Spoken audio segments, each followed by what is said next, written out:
May I come in, sir? Come in. Good morning, sir. Morning. Take your seat, बैठ जाए. Thank you, sir. Sakshi, Yes, sir. आपने graduation किया है political science और sociology लेके. Yes, sir. ये पास course या ऑनर्स है पॉलिटिकल साइंस? सर ग्रेजुएशन किया है. हाँ. रेगुलर हूँ. अच्छा, रेगुलर ग्रेजुएशन, ऑनर्स नहीं किया है? ऑनर्स अभी मैं कर रही हूँ, हिस्ट्री से एमए. हिस्ट्री से एमए कर रही हैं अभी जी आप? सर. अच्छा. परसुइंग है. तो आप पॉलिटिकल साइंस का अध्ययन किया, सोशियोलॉजी का अध्ययन किया, अब आप इतिहास पढ़ रही हैं. Yes sir. क्यों? सर जब मैंने ग्रेजुएशन किया तो जो सब्जेक्ट्स कॉलेज में अवेलेबल थे वो ले लिया.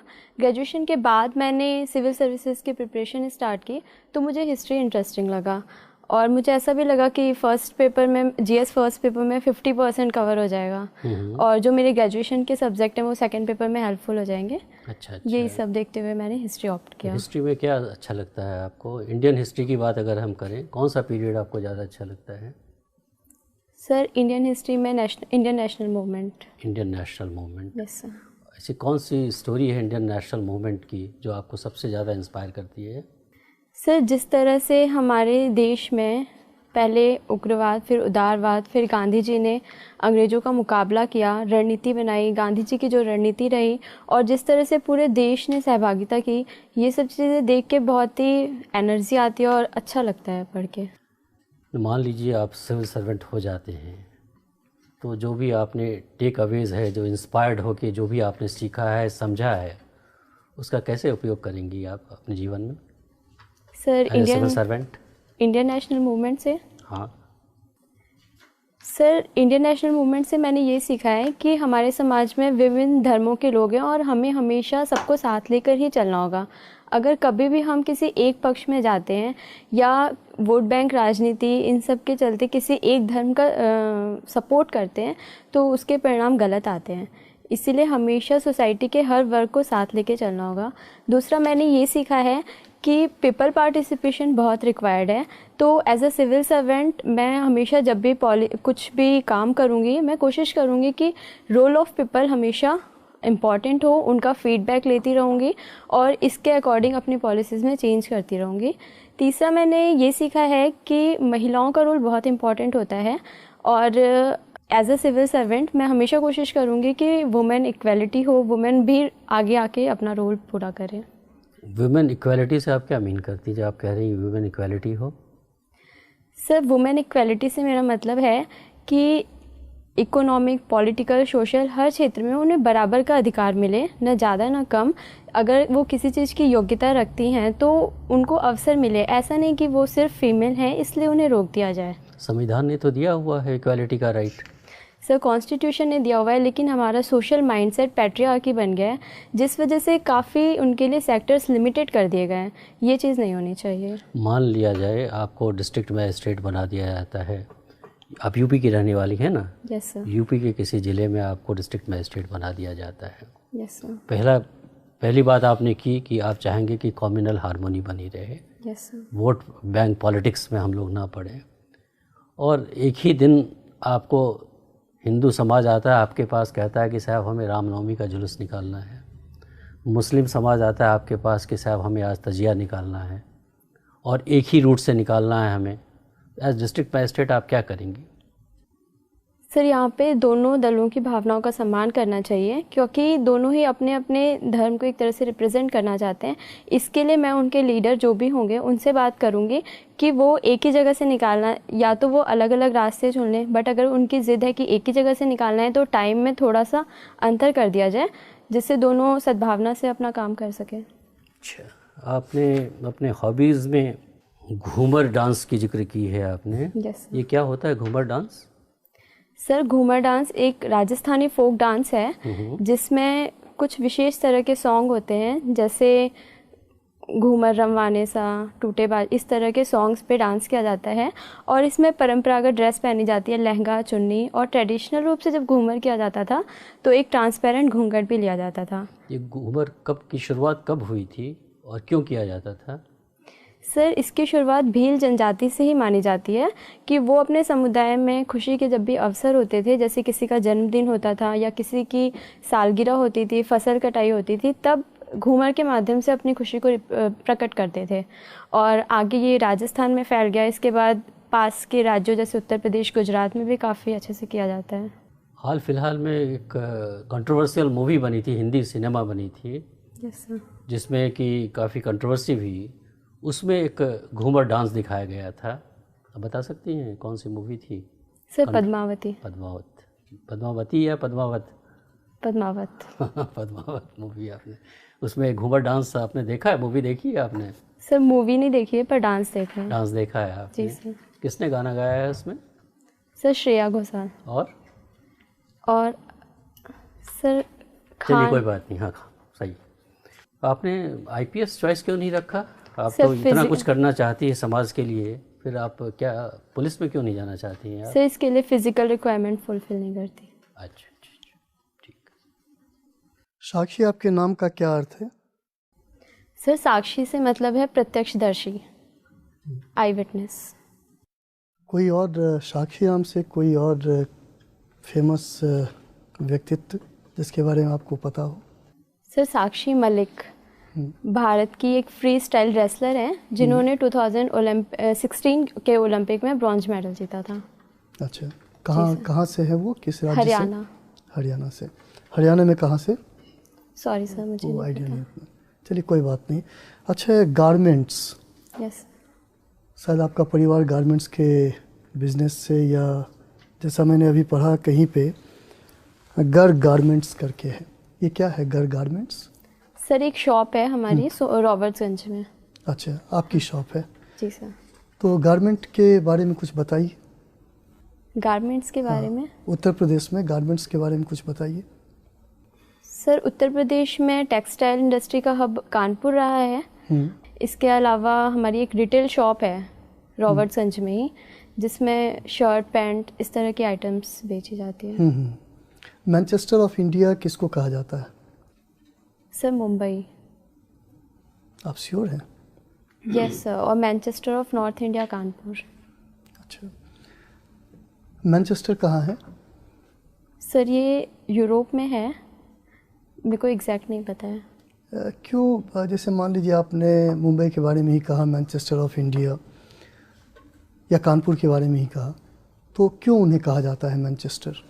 सर वहाँ पे ऐतिहासिक रूप से बहुत ज़्यादा टेक्सटाइल इंडस्ट्री का विकास देखा गया। वहाँ के जो लेबर थे वो उसमें स्किल्ड हो गए, जिसकी वजह से वो इंडस्ट्री और ज़्यादा फैलती गई और एक तरह से हब बना हुआ था, इस वजह से कहा जाता है। यद्यपि अब ऐसा नहीं है, अब देश के कई जगहों पे टेक्सटाइल इंडस्ट्री डेवलप्ड हो रही है और कानपुर की टेक्सटाइल इंडस्ट्री की जो टेक्नोलॉजी है वो उतनी अपग्रेड नहीं हो पाई है, इसलिए धीरे धीरे कम होती जा रही है। ड्रेन ऑफ वेल्थ सुना है आपने? यस। किनका सिद्धांत है ये, बताइए कुछ। दादा भाई नौरोजी जी ने सिद्धांत दिया था। इंग्लैंड डेब्ट टू इंडिया ऐसी एक पुस्तक लिखी थी, उसमें ड्रेन वेल्थ फ्रॉम इंडिया कहा था। उनका कहना था कि जो अंग्रेज हैं भारत में भू राजस्व, लगान इत्यादि के माध्यम से हमारी संपत्ति को विदेश लेके जा रहे हैं और इसका परिणाम ये हुआ है कि देश में पर कैपिटा इनकम केवल 20 रुपये रह गई है। इसको उन्होंने ड्रेन ऑफ वेल्थ कहा था। अच्छा, कोई मुझे ध्यान आ रहा है डैनियल डिफो की। डैनियल डिफो नाम सुना है आपने? Sorry sir. Robinson Crusoe? नहीं सर। सुना है ना? नहीं सुना है। रॉबिन्सन क्रूसो का भी नहीं सुना है? अच्छा, चलिए कोई बात नहीं है। अब मुझे एक आपने कहीं वेस्ट मटेरियल के बारे में कुछ लिखा हुआ है। Yes sir. ठीक है ना, तो क्या है ये? सर ये मेरी इंटरेस्ट है। मैं स्कूल टाइम से ही हमारे स्कूल में प्रोजेक्ट्स दिए जाते थे कि पेन स्टैंड बनाना है या फिर घर से जो भी वेस्ट मिलता है उससे कोई शो पीस बनाना है। तो ये मुझे बहुत ही अच्छा लगता था बनाना। घर में भी मैंने अक्सर देखा था मम्मी को कि वो बची हुई उनसे एक अच्छा स्वेटर बना देती थी। तो ये मेरे को एक हॉबी की तरह डेवलप्ड हो गया और मैं जब भी मुझे कोई नया सामान चाहिए होता है, मुझे लगता है कि मेरे पास कोई वेस्ट सामान पड़ा हुआ है जिसका यूज़ करके मैं बना सकती हूँ। अच्छा, वेस्ट मटेरियल के डिस्पोजल के लिए अलग अलग मतलब ढंग से किया जाता है डिस्पोजल, कुछ पता है उसके बारे में? कैसे डिस्पोजल किया जाता है? जी सर, इसके कई तरीके हैं। जैसे एक लैंडफिल करते हैं, ज़मीन में दबा देते हैं। दूसरा इंसिनरेशन होता है कि वेस्ट मटेरियल से हम एनर्जी बना देते हैं, या फिर एक अवायवीय श्वसन के माध्यम से किया जाता है। इसके अलावा एक 4 आवर प्रोसेस होता है जिसमें रिड्यूस रीयूज़ के बाद हम उसको रिसाइकल करने की कोशिश करते हैं, जैसे न्यूज़पेपर, प्लास्टिक, और इससे पुनः दूसरे उत्पाद बना देते हैं। कौन सा कंट्री है जो सबसे ज़्यादा वेस्ट मटेरियल प्रोड्यूस करता है? सॉरी सर, मुझे नहीं पता, इसके बारे में ज़्यादा ध्यान नहीं। चलिए कोई बात नहीं। एक और सवाल का मुझे जवाब दीजिए।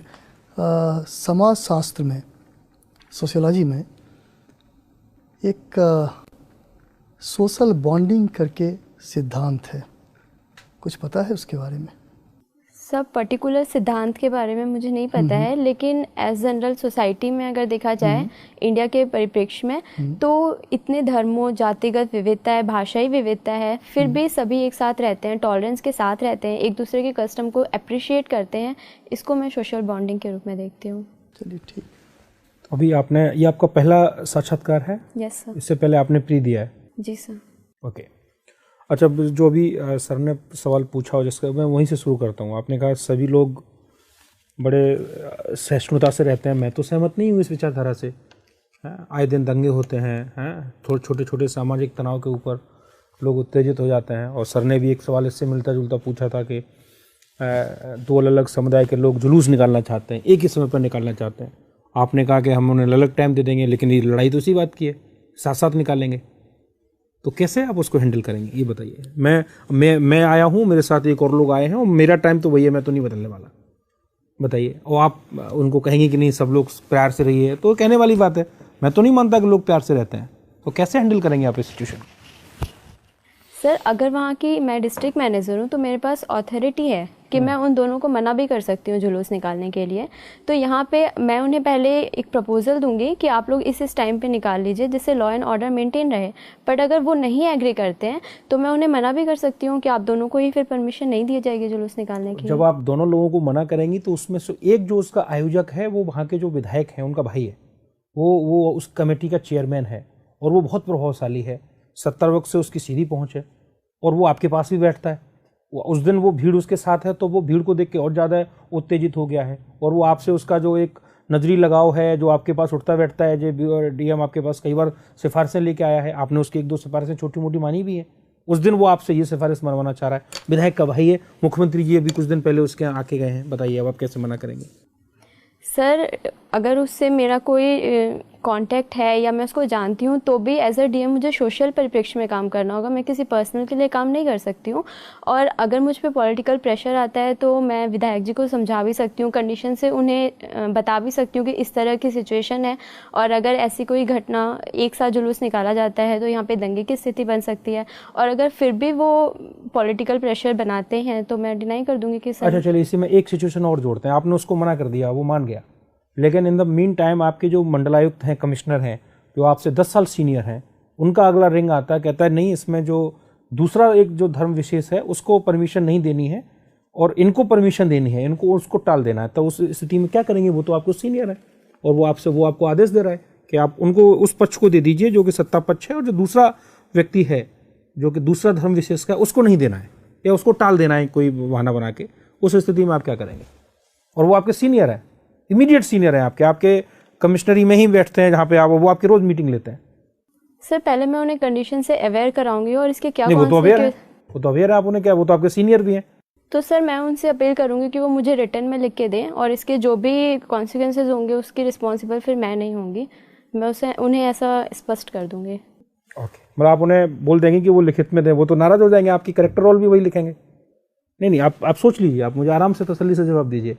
मैं ये कह रहा हूँ कि आपकी जो करेक्टर रोल है, जिसके आधार पे आपका अपना प्रमोशन डिपेंड करता है, वो उसको खराब कर देंगे। वो लिख देंगे कि she is a very poor officer and he will grade you between 1 to 4 marks which are very poor for your promotion purposes.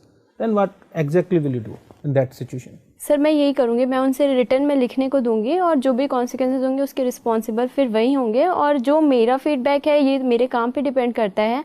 इस तरह के पॉलिटिकल प्रेशर तो आते ही रहेंगे। अगर मैं हर समय झुकती हूँ और इसकी चिंता करती हूँ कि मेरा फीडबैक कैसा रहेगा, तो ये तो मेरे लिए ही निगेटिव होगा। आपके लिए नेगेटिव होगा तो आप तैयार हैं, पुअर परफॉर्मेंस Yes, sir. आपकी होगी उसके लिए आप तैयार हैं। ओके अच्छा, एक बहुत छोटा सा सवाल मैं आपसे और पूछ रहा हूँ। आपने कहा कि आप इंडियन नेशनल मूवमेंट से बहुत प्रभावित हैं, लेकिन मैं ये कह रहा हूँ कि इंडियन नेशनल मूवमेंट एक बहुत बड़ी असफलता है। अगर इंडियन नेशनल मूवमेंट सफल होता तो देश बढ़ता नहीं। अगर इंडियन नेशनल मूवमेंट को सक्सेसफुली लीड किया जाता तो सांप्रदायिकता इतनी बड़ी समस्या नहीं होती। अगर इंडियन नेशनल मूवमेंट को और ज़्यादा कलेक्टिवली कॉलेजियल वे में और अच्छी तरीके से अगर उसको लीड किया जाता तो इतने ज़्यादा भेदभाव और सामाजिक तनाव नहीं होते। तो इसका मतलब इंडियन नेशनल मूवमेंट तो एक असफल फिनोमिना है, मैं उसको कहूँगा इट्स ए अनसक्सेसफुल फिनोमिना। आप कैसे मुझे मुतमईन करेंगे कि वो सफल है या असफल, बताइए। सर, इंडियन नेशनल मूवमेंट में यकीनन कुछ कमियां रही हैं। सांप्रदायिक, क्या कमियां है वो बताइए, क्या कमियां है? सर, सांप्रदायिक चिन्हों का प्रयोग किया गया, कई बार धर्म के आधार पर तुष्टीकरण की कोशिश की गई, जिसका ही परिणाम रहा कि हमें देश विभाजन देखना पड़ा। लेकिन सिर्फ इस आधार पर हम इंडियन नेशनल मूवमेंट को कम करके नहीं आंक सकते हैं। इसके बहुत ही अच्छे परिणाम रहे हैं। पहला, देश को आज़ादी मिली है। दूसरा, जिन मूल्यों के आधार पर मिली है हमारे देश को, ऐसा एग्जाम्पल पूरे वर्ल्ड में कहीं पे भी नहीं है कि एक हमने डेमोक्रेटिक कंट्री बनाई है, एक हमारा कॉन्स्टिट्यूशन है। मैं आपको थोड़ा, आपने कहा धार्मिक चिन्हों का प्रयोग हुआ, तो धार्मिक चिन्हों का प्रयोग तो उन्हीं ने किया जिनको हम सबसे ज़्यादा रेफरेंस देते हैं, सम्मान देते हैं। महात्मा गांधी से ज़्यादा धार्मिक प्रतीकों का प्रयोग तो किसी ने नहीं किया। गीता लेके चलते थे, राम के भजन गाते थे, कई बार इस पर आपत्तियां भी हुई, बावजूद उन्होंने उसको कभी नहीं छोड़ा। तो क्या आप मानती हैं कि ये गांधी जी की गलती थी कि वो धार्मिक चिन्हों का प्रयोग करते रहे? एक सेकुलर, जब एज ए सेकुलर लीडर उनको नहीं करना चाहिए था, या कम से कम सार्वजनिक तौर पे करते हुए नहीं दिखना चाहिए था? वो अंदर करते, लेकिन वो तो सभाएं करते थे और राम के भजन गाते थे वो सारे के सारे। तो क्या आप मानती हैं इस चीज़ को कि गांधी जी से ये गलती हुई? Sir, as a personal student, आपकी पर्सनल कैपेसिटी में बताइए। एज ए स्टूडेंट, आप हिस्ट्री की स्टूडेंट भी हैं, आप परसू भी कर रही हैं एम हिस्ट्री, तो आप बताइए इस चीज़ को। सर, अगर मैं गांधी जी के पर्व्यू से देखूं तो ये उनका पर्सनल ट्रेट था। नहीं, पर्सनल कहाँ था, फिर तो पब्लिक हो गया। वो मंदिर सारे लोगों को करा रहे हैं, पब्लिक उस कैपेसिटी में करा रहे हैं, ये बता दीजिए। सर, उनका इस सही गलत देखने के लिए उनका उद्देश्य देखना होगा। गांधी जी का उद्देश्य मैक्सिमम लोगों को अपनी तरफ करना था, किसी धर्म का साथ नहीं देना था। लेकिन कई बार ऐसा हुआ कि इस कारण से कुछ लोगों ने इसको जातिगत धार्मिक रूप दे दिया। पर गांधी जी हमेशा चाहते थे कि इस आधार पर ज़्यादा से ज़्यादा लोगों को आपस में एकीकृत किया जा सके, ये उनका उद्देश्य था। साक्षी, तुम उत्तर प्रदेश से हो। जी मैम। उत्तर प्रदेश में महिलाओं की स्थिति बहुत अच्छी तो नहीं है। यस। जिसको आपने पेट्रियार्की का नाम दे दिया। पेट्रियार्की क्या हर मामले में गलत होती है? पितृसत्ता क्या हर मामले में गलत है? जी मैम, मुझे लगता है हर मामले में गलत है। जब गॉड ने एक साथ दो जेंडर बनाए हैं तो इक्वलिटी होनी चाहिए हर परिप्रेक्ष्य में। तो पेट्रियार्की का मतलब केवल अनइक्वल सोसाइटी को आप पेट्रियार्की से जोड़ रही हैं? नहीं, पेट्रियार्की की मैं ये मान रही हूँ कि ये देखा जाता है कि जो मेल है वो एसेट है और जो फीमेल है वो लायबिलिटी है। जो मेल है वो ज़्यादा। ये पेट्रियार्की की एक इंटरप्रिटेशन है या पेट्रियार्की अपने आप में ऐसी है? मैम, हमारी सोसाइटी में जब मेल को डोमिनेट कर दिया गया। नहीं, पेट्रियार्की का जो डेफिनेशन है वो क्या है? जी। पर पेट्रियार्की और मेट्रियार्की अपने आप में क्या है? पेट्रियार्की पितृसत्ता, जहाँ पे पिता की सत्ता हो, एक मेल की सत्ता हो, यही पेट्रियार्की है। वो आपको लगता है हर मामले में गलत होता है? Yes ma'am. अच्छा, आपने हिस्ट्री की पढ़ाई की है। जी ma'am. Doctor B R Ambedkar को चैलेंज करने के लिए डॉक्टर बी आर अम्बेडकर को किसी ने चैलेंज किया था संविधान जब बन रहा था तो? सॉरी मैम, इसके बारे में मुझे रिकॉल नहीं है। अच्छा, ठीक है। साक्षी, ये बताइए, आप हमारा जो प्रियम्बल है 42nd कॉन्स्टिट्यूशनल अमेंडमेंट एक्ट 1976 के अंतर्गत उस पर 3 वर्ड जोड़े गए थे, वो क्या थे? पंथ निरपेक्षता, लोकतंत्र, गणराज्य। मुझे ये बताइए कि इसके पीछे उद्देश्य क्या था? क्या जोड़ने के बाद ही भारत सेकुलर हुआ, सोशलिस्ट हुआ, या उसके पहले भी था? मुझे ये बताइए कि उसको जोड़ने की उस समय तात्कालिक कारण क्या था, क्यों जोड़ा गया? सर, भारत तो हमेशा से ही एक पंथ निरपेक्ष रहा है, लेकिन उसको जोड़ के एक संवैधानिक रूप दे दिया गया कि हम अपने डॉक्यूमेंट्स के माध्यम से दिखाना चाहते हैं कि भारत एक पंथ निरपेक्ष देश है। इसका कोई धर्म नहीं है, लेकिन ये हर धर्म के साथ इक्वलिटी के साथ बिहेव करता है। उसको एक डॉक्यूमेंट्री स्वरूप दे दिया गया जोड़ने से। अच्छा, ठीक है। अच्छा, आप मुझे ये बताइए कि नक्सलिज्म एक विचारधारा है। जी सर। ये अभी जो चल रहा है भारत में, इसके पीछे की विचारधारा कौन सी है? वो किससे इन्फ्लुएंस विचारधारा है नक्सलिज्म? सर, नक्सलवाद की प्रॉब्लम एक ऐतिहासिक है, कम्युनिस्ट पार्टी ऑफ इंडिया से है, जो कि माओवाद की विचारधारा से प्रभावित थे। और कम्युनिस्ट पार्टी ऑफ इंडिया में कुछ लोग सत्ता में आते हुए अपने उद्देश्यों की पूर्ति करना चाहते थे, तो उसी में एक दल था जो इससे सहमत नहीं था और उन्होंने अलग होकर नक्सलवाद का गठन किया। और ये प्रॉब्लम हमारे देश में जहाँ जहाँ देखी जा रही है उसके पीछे पावर्टी, अनएम्प्लॉयमेंट, ये मुख्यतः रीज़न रहे हैं। जो मेन स्ट्रीम पॉलिटिकल पार्टी है कम्युनिस्ट पार्टी ऑफ इंडिया जी सर, और जो नक्सल मूवमेंट चल रहा है, दोनों में क्या अंतर है? Sir, communist party of India एक वैधानिक रूप से अपने उद्देश्यों की मांग करती है, पूर्ति करती है, लेकिन नक्सलवाद हिंसा का सहारा लेता है और एक नॉन स्टेट एक्टर है। दोनों के पीछे की जो एक विचारधारा है वो एक ही है, कॉमन है, आप कह रही हैं, लेकिन एक लोकतांत्रिक तरीके से है, एक गैर लोकतांत्रिक तरीके से। जी सर। ठीक है, मेरा अंतिम प्रश्न आपसे है, बेटी बचाओ बेटी पढ़ाओ अभियान के बारे में सुना होगा आपने। यस। इसका एक मेन फोकस है कि जो PNDT एक्ट है हमारा, उसके प्रोविजंस को इफ़ेक्टिवली इम्प्लीमेंट करना। इसके बावजूद जिन डिस्ट्रिक्ट्स में इनको चलाया गया है, जो एक रिपोर्ट है, इंडिपेंडेंट रिपोर्ट है, अभी सेक्स रेशियो अभी भी वहाँ स्क्यूड है, कुछ भी क्वालिटेटिव चेंजेस नहीं आया। तो क्या किस तरह की चुनौतियाँ हैं, क्यों ऐसा क्यों? जैसे एक हमने टारगेट सेट किया और उस टारगेट तक पहुँचने के लिए एक प्रोसीजर डिफाइन किया, फिर भी हम वहाँ तक पहुँच नहीं पा रहे हैं उस लिमिटेड टाइम लाइन को ध्यान में रखते हुए, क्या कारण है? सर, इसका कई परिप्रेक्ष्य में आंसर देना चाहूँगी। पहले जो PCP NDT एक्ट है वो सही तरीके से इम्प्लीमेंट नहीं हो पा रहा है, उसमें जितने रिक्वायरमेंट स्टाफ और फंड की फैसिलिटीज़ है वो नहीं दी गई है, जिसकी वजह से आज भी हर जगह पे देखा जाए अगर किसी को एबॉर्शन कराना है तो वो कुछ पैसे दे के करा लेता है। दूसरी बात ये है कि हमारी सोसाइटी का जो माइंडसेट बना हुआ है कि लड़की एक लाइबिलिटी है और अगर इसका जन्म होता है तो हमें डावरी कलेक्ट करनी पड़ेगी, इसकी सेफ्टी की प्रॉब्लम होगी, तो वो लड़कियों को जन्म नहीं देना चाहते हैं। और एक और मुझे रीज़न दिखता है कि आजकल संपन्न परिवारों में 1 बच्चे या 2 बच्चे की पॉलिसी देखी गई है। अगर उन्हें पहला लड़का हो जाता है तो फिर वो आगे बच्चे नहीं पैदा करते हैं, जिसकी वजह से भी सेक्स रेशियो पे फ़र्क दिखता है। साक्षी, आप गारमेंट बिजनेस से आपका परिवार जुड़ा हुआ है। जी सर। आजकल इंडिया साइज़ की चर्चा बहुत हो रही है, ये क्या है इंडिया साइज़? सर, हमारे देश में गारमेंट इंडस्ट्री हमेशा से ही हथकरघा उद्योग बहुत ही उन्नति पे रहा, लेकिन कभी भी इसकी ब्रांडिंग नहीं की गई। हमारे जितने भी मटेरियल्स होते हैं इनके अपने साइज़ नहीं डिसाइड किए गए। जैसे हम विदेशी ब्रांड देखते हैं उनमें पर्टिकुलर साइज़ डिसाइडेड होता है, जिससे विदेश में कहीं भी किसी को ख़रीदना होता है तो उसको साइज़ के आधार पर कोई कन्फ्यूज़न नहीं होती है। भारत के परिप्रेक्ष्य में भी ऐसा करने की कोशिश की जा रही है ताकि हम एक वास्ट मार्केट को कवर कर सकें। किस तरह से कोशिश हो रही है? सर, इसमें इंडिया साइज़ बनाया जाएगा कि हम अपने मानकों के आधार पे 30, 32 जो भी साइज़ हैं उनको डिफ़ाइन करेंगे और उसको एज अ डॉक्यूमेंट्री प्रेजेंट करेंगे ताकि जो परचेज़ कर रहे हैं उन्हें आसानी हो। ऑनलाइन भी परचेज़ कर रहे हैं तो उन्हें आसानी हो। किन्हीं 3 देशों का नाम बताएं जहां ऑलरेडी स्टैंडर्डाइज हो चुका है। सॉरी सर, मुझे नहीं पता। बहुत बहुत धन्यवाद, आप जा सकती हैं। Thank you sir.